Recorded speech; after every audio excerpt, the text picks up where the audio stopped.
Dengan rasa hormat dan rasa syukur, kita sekarang sedang menyaksikan sebuah momentum penting dalam sejarah hubungan antara Republik Indonesia dan Republik Rakyat Tiongkok.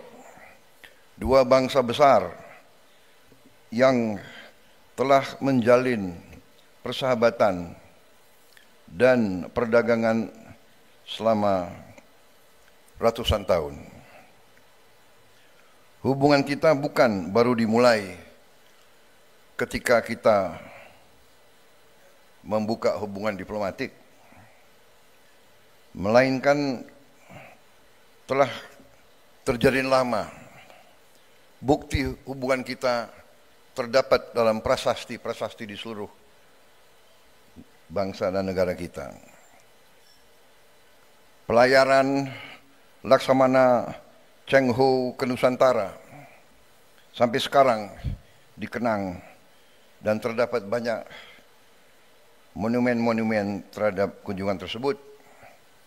Bahkan juga hubungan antara rakyat kita sangat erat. Saya kira di bangsa Indonesia kalau dicek genetiknya, DNA-nya, saya kira banyak DNA kita adalah DNA dari Tiongkok.